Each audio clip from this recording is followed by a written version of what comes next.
Integration by substitution മെത്തേഡിൽ എപ്പോഴും ചോദിക്കുന്ന ഒരു ക്വസ്റ്റൻ ആണ് integral 2x divided by s square plus 1. ഇത് നമ്മൾ ഇന്റഗ്രേഷൻ ബൈ പാർട്സിനകത്തും മെത്തേഡിനകത്തും ഒക്കെ കയറി വരുന്ന ഒരു പ്രോബ്ലം ആണ്. ഇവിടെ നമുക്കറിയാം ഏതൊരു ക്വസ്റ്റിനകത്തും നമ്മൾ 2x പവർ തരുമ്പോൾ ഏത് പവർ ആണോ ഹയസ്റ്റ് വരണേന്ന് നോക്കാം.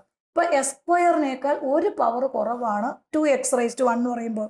അപ്പൊ ഡിഗ്രി ഒന്ന് കുറവാണെങ്കിൽ ആ ഹയസ്റ്റ് പവർ വരുന്നതിനായിരിക്കും നമ്മൾ എപ്പോഴും സബ്സ്റ്റിറ്റ്യൂഷൻ കൊടുക്കേണ്ടത്. പിന്നെ ഡിനോമിനേറ്റർ ആണെങ്കിൽ ഡിനോമിനേറ്ററിൽ വരുന്നതിനായിരിക്കും കൂടുതൽ നമ്മൾ സബ്സ്റ്റിറ്റ്യൂഷൻ കൊടുക്കാനുള്ള സാധ്യത കൂടുതൽ വരുന്നത്.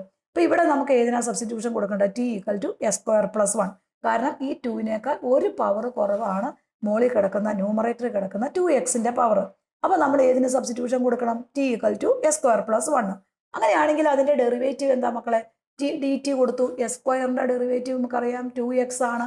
1ന്റെ ഡെറിവേറ്റീവ് 0 ആണ്. അപ്പൊ നമ്മൾ ആ dx എഴുതി 2x dx വരും. ഇനി നമ്മൾ നോക്കുക, ഈ 2xനും dxനും പകരം നമുക്ക് കിട്ടിയത് ഏതാണ്? dt അല്ലേ? dt അങ്ങനെ തന്നെ കൊടുത്തു. നമ്മൾ എന്തിനാണ് സബ്സ്റ്റിറ്റ്യൂഷൻ കൊടുത്തത്?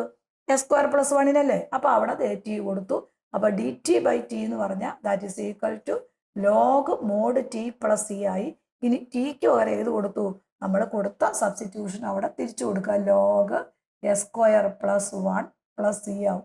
ഇതുപോലെ ഏതൊരു പ്രോബ്ലത്തിനകത്തും ന്യൂമറേറ്ററും ഡിനോമിനേറ്ററും തരുമ്പോൾ ഡിനോമിനേറ്ററിൽ കിടക്കുന്നതിന്റെ പവർ ന്യൂമറേറ്ററിനേക്കാൾ ജസ്റ്റ് ഒരു നമ്പർ കൂടുതലാണെങ്കിൽ അപ്പം ആ ഡിനോമിനേറ്റർ കിടക്കുന്നതിനായിരിക്കും നമ്മൾ സബ്സ്റ്റിറ്റ്യൂഷൻ കൊടുക്കേണ്ടത്.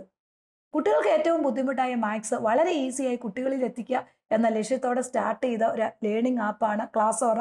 ടെസ്റ്റിലെ എല്ലാ ക്വസ്റ്റ്യൻസും ബേസിക് കൺസെപ്റ്റുകളും പ്രീവിയസ് ഇയർ ക്വസ്റ്റ്യനും അടങ്ങിയ 500ഓളം ലൈവ് റെക്കോർഡഡ് വീഡിയോ പ്ലേ സ്റ്റോറിൽ നിന്നും ആപ്പ് സ്റ്റോറിൽ നിന്നും കുട്ടികൾക്ക് നേരിട്ട് പർച്ചേസ് ചെയ്യാവുന്നതാണ്.